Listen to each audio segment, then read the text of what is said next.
Good morning बच्चों, मैं mister Rajesh Chauhan आपको कक्षा 12वीं का मैथ प्रोवाइड करने जा रहा हूँ। इसको ध्यानपूर्वक पढ़ेंगे और आप सफलता को प्राप्त कर जाएंगे। देखिए, मैं आपको अध्याय 2 प्रतिलोम त्रिकोणमिति स्टार्ट करने जा रहा हूँ। इसमें हम जानें कि प्रतिलोम त्रिकोणमिति अनुपात होता क्या है। ठीक है, जो भी फलन इनवर्स के रूप में हो, क्या हो, इनवर्स के रूप में होंगे, वे सभी फलन क्या कहलाएंगे, प्रतिलोम त्रिकोणमिति अनुपात कहलाएंगे।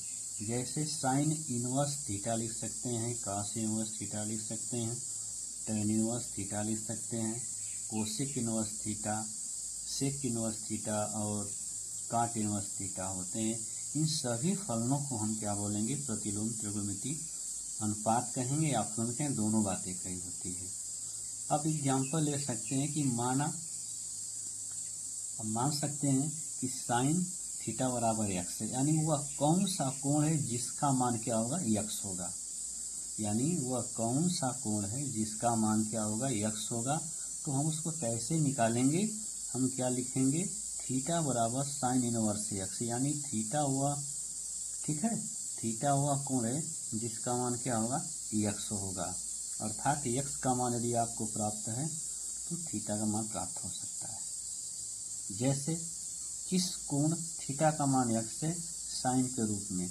अर्थात एग्जाम्पल आप देखेंगे, साइन 30 अंश बराबर 1/2 होता है। आप जानते हैं कक्षा 10 में आपने पढ़ा होगा फलनों की जो 0 से 90 अंश का जो मान होता है त्रिकोणमिति अनुपात का, तो आप पढ़े होंगे, जिसमें साइन 30 अंश का मान 1/2 होता है।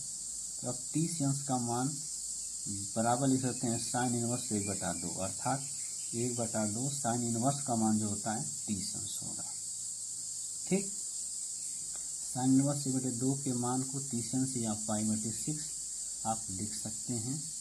ठीक, अब कुछ प्रमेय हो गई, आपको प्रमेय पढ़ना हो। जैसे पहली प्रमेय आपको बताई गई है कि साइन इनवर्स साइन थीटा बराबर थीटा होगा, कास इनवर्स कास बराबर थीटा होगा, टेन इनवर्स टेन बराबर थीटा होगा, कोसेक इनवर्स कोसेक थीटा होगा और सेक इनवर्स सेक बराबर थीटा होगा और काट इनवर्स काट बराबर थीटा होगा। अर्थ इसका मतलब यह है कि जो आपको कोण दिया है वह मान वही हो जाएगा। अर्थात जो बाहर मान दिया है फलन और जो भीतर मान दिया है, दोनों सेम मान होने चाहिए, तो वह कोण का